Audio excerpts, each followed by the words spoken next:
Hi guys and welcome back to the channel. Today I've got two replays in the Russian tier 10 free XP tank, the T-22 medium tank. Now recently this tank was buffed, and when I first did the tank review for the tank, it was garbage. There was just don't ever buy this tank was the message I sent out.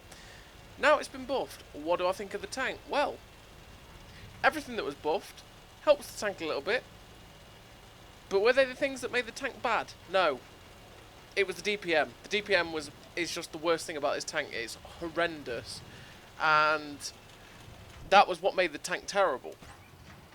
And quite frankly, they didn't buff that. Therefore, my opinions on the tank don't change. It hits a little bit more often. Sure. But they changed things that really didn't actually need that much changing. So, what did they change about this tank? So, the aim time got buffed from 2.4 seconds to 2.2. The accuracy got buffed from 0.38 to 0.36. The turret rotation went from 28 degrees a second to 36. And the hull rotation went from 38 degrees a second to 42. And like I say, the buffs to this tank just weren't really the things that made it bad. It was all of the things they've probably just done in combination with the bad DPM, more the accuracy than anything, because it was one of those tanks that you'd fire a shot, it'd derp into the floor, and then because the DPM is just absolutely tragic, it would mean that you are just sat twiddling your thumbs, you won't get much done. And honestly, it was a struggle, and it still is, to get anything like 4.5k damage, whereas most tier 10s in general, it's not exactly a struggle to get to 4k if you want to. This, it feels like you're just fighting an uphill struggle all the way. You know, you're fighting an uphill battle. And that's what it is. It's an uphill battle because it's just horrible. You're just so limited in what you can do. Like I said, the only good thing now is that it hits more often. But I mean, even then, in 6.0, it still was okay. You know, it wasn't horrendous. It was still okay. It still hit shots. It just wasn't quite as snappy. So with the slower turret traverse and the slow track traverse, when you were trying to spin round to snap onto someone, it just felt just as slow as the aim time as well, with 2.4 seconds not helping. Now obviously having the accuracy buff and the aim time buff is nice, and it does help the tank, but just no, the DPM needed to change as well. 7 seconds is abysmal for 320 alpha. Consider that a tank that, like the M48 120mm, which has average DPM, has a 6.8 second reload for 400 alpha, right? 400, that's 80 more alpha, and it reloads quicker. And then you're looking at all the other tanks that are like the T-95E6 with a 6.3 second reload, the CS63 has just come out, 6.3 second reload. STB1 getting down to 6.1. You know that if you boost it with food, you're getting below 6 seconds on that with some of these tanks. And they've all got ridiculous... They're just better than this tank in every single way. Even the Russian mediums. The Russian mediums are just have so much better reload generally. Like, only the K91 has a reload that is similar to this thing. It's just... Don't ever buy this tank. It's honestly god awful. Unless they change it again, don't ever buy it, because it's just tragic. It's a tragic medium tank. It's a one-trick pony in the fact that it's amazing at side scraping, or should I say it's amazing at reverse side scraping, because you can do some crazy angling with it and the way the hull's angled underneath. But is that enough to warrant how bad it is generally? Because it also has the issue that the turret face, like, people shoot you right next to the gun and they seem to pen you as well. It's just annoying. It's genuinely a dreadful tank. So just, yeah, don't ever bother really. So anyway, in terms of the game, we're on Maui winter. And the shot that we just pulled off there at that 3105 is probably one we would have missed, to be fair, before it got buffed. So, like I say, that's something that's kind of nice about it, if there's something nice about it. And anyway, we're taking a aggressive position, a position that I've kind of been lucky, obviously, that I've never been YOLO'd in this position in this game, which is nice.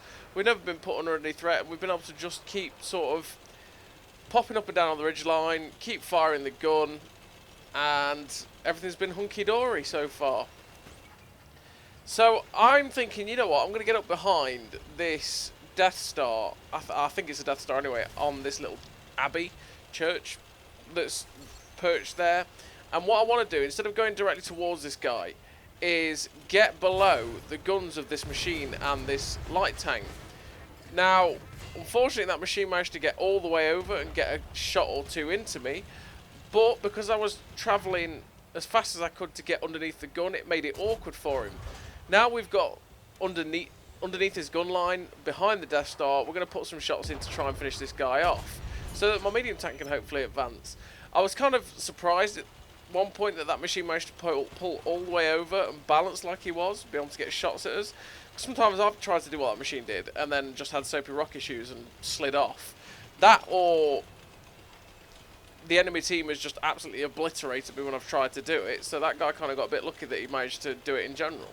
But that push under, that was a point where some people might think, you know what, I'm going to go get rid of this Death Star, and they'll just push straight towards it. Whereas you've got to bear in mind of the other tanks on the enemy team as well, and, you know, use the surroundings to your advantage. So, like, they were on the hill, they're higher up. I wanted to get perfectly behind the Death Star, but at the same time, stay underneath the gun line of those other guys. So that machine got shut down by the artillery. We're now going after the Cranvarn, which is kind of awkward. It's an awkward tank because obviously the turret on the Cranvarn is amazing. That means I really have to get shots at his hull. But he's an autoloader, right? He can finish me off. Unfortunately, the improved accuracy doesn't help us there, as we end up hitting the angle of the upper hull just below his turret. We managed to get that one in though. He tracks us and pens us again, and fortunately enough for me, I managed to reload before his third shell goes in to finish me off. And we finished that game with a nice healthy total for the tank: 4.8k damage, 2.3k assist, 4 kills, ace tanker, and 1564 base XP. And honestly, if I was in any, I mean, we're going to go with Soviet mediums here, because obviously it is a Soviet medium. Any of the Soviet mediums, I probably would have done a lot more there. I'd have been able to keep the gun working a lot better, a lot quicker, and yeah, would have just been able to do more. As well as that, all the others are actually more mobile than this tank as well. Yeah, it's not. I'm not a fan of the tank really. Generally, it's not that good. And obviously, you consider that the 907 is another Soviet tier 10 medium tank that is available for 450,000 free XP. Yeah, that tank is, you know, that tank's not brilliant, but it's far better than this tank. And in terms of the way the armor works on that tank, it's very similar to the way this thing works. This thing just has more extreme angles.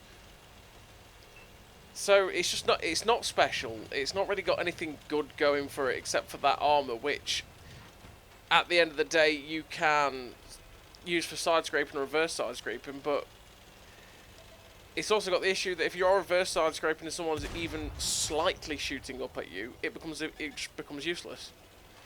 So yeah, it's just not a great tank.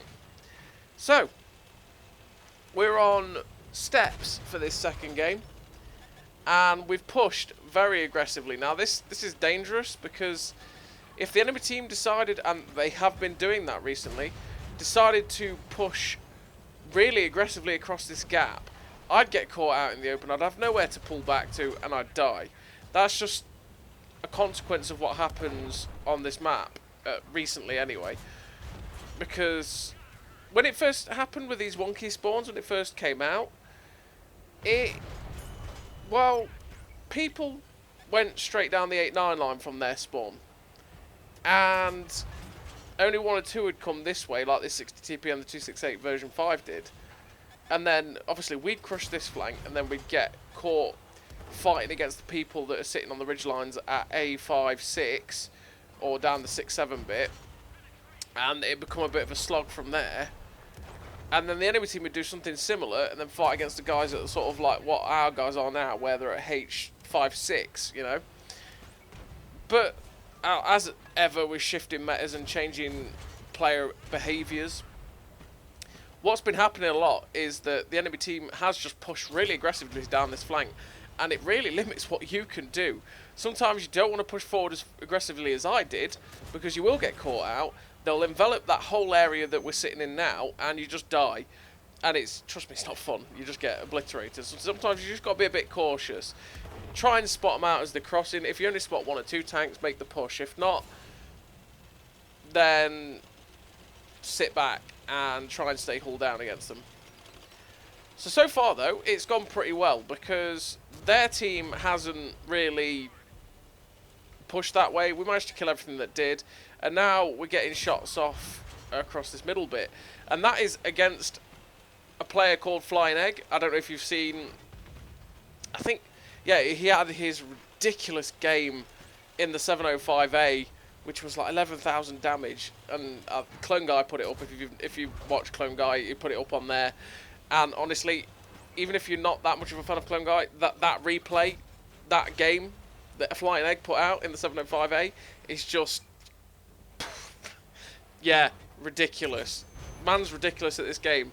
And as soon as I saw him on the team list, well, I say as soon as I saw him on the team list, I barely ever checked. I didn't check the names of who was on the enemy team. I started shooting at him when he was doing that crossing there, and I went, "Oh my god, that's Flyin." And if you don't know Flyin, by the way, and you are in our Discord, it's actually Captain Cheese in our Discord. He's very active in the Discord, nice guy, and like I say, just a ridiculous player. And I saw him and went, "Oh god, this is going to be a difficult game, isn't it?"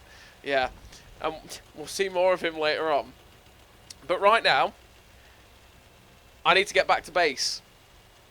Right, because the base is under siege. We've got a guy chilling that's trying to help defend it. We need to go help defend it, and we're moving in. We auto aim and fire at that guy over there, the CS 59, and we're just, this guy has great DPM, right? Has no armor, but he has great DPM. So he's one that we've got to be a bit careful against. Because he did get a shot into us, and he hits for 390 and reloads in 6.6 seconds. We fire every 7 seconds for 320, sorry. Yeah, it's not going to go that well if we got into a DPM war with him, especially since he probably pen us every time. We will pen him every time, though, because he has no armor. Now, I'd play aggressive. I shoot him, he shoots me, I pen him. He ends up ricocheting on the Russian spaced armor.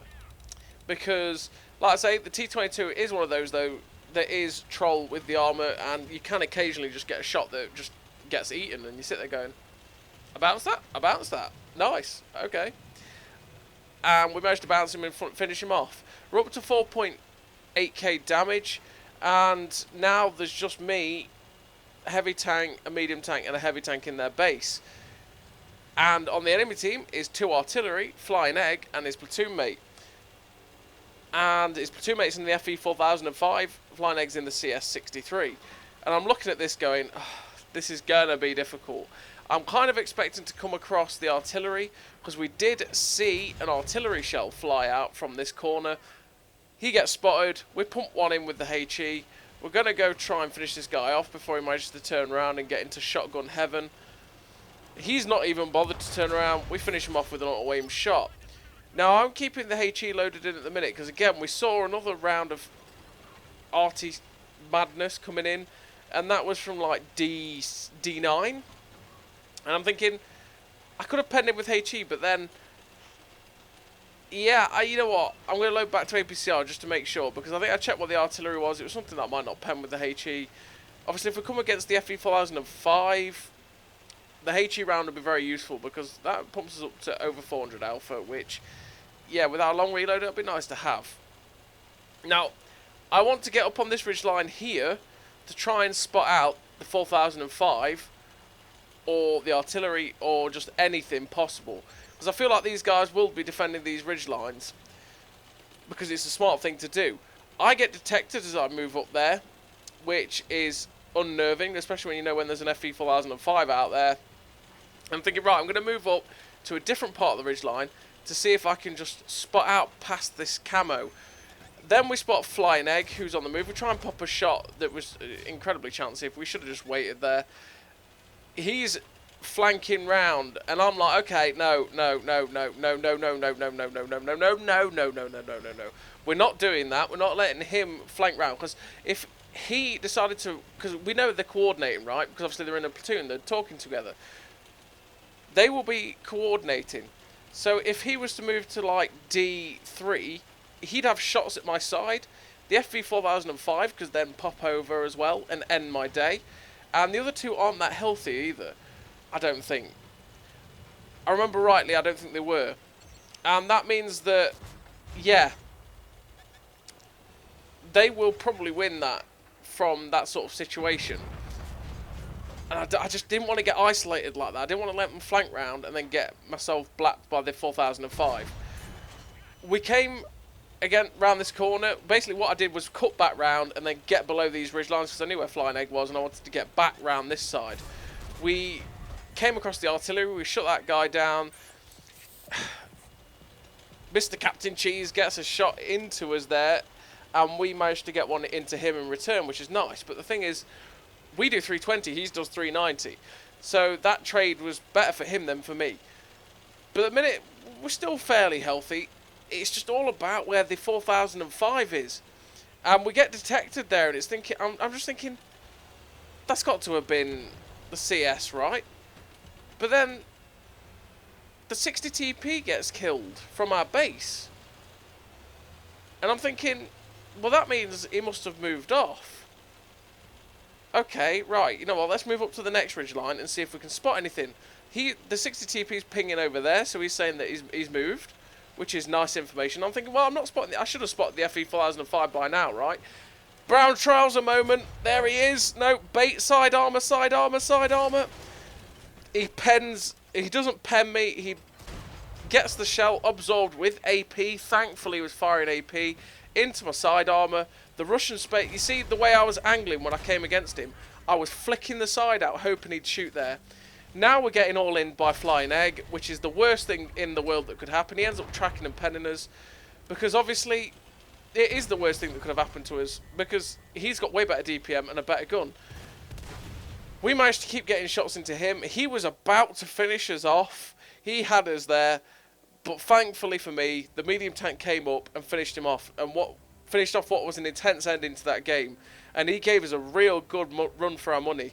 And we finished that game with 5 kills, 6.9k damage, 127 assists, ace tanker, Pascucci's, high caliber, 691 base, 5 kills.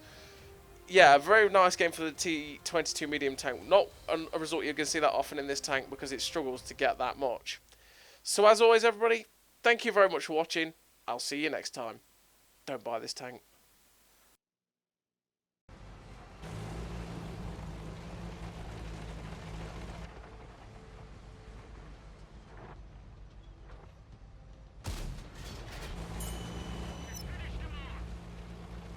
A great success!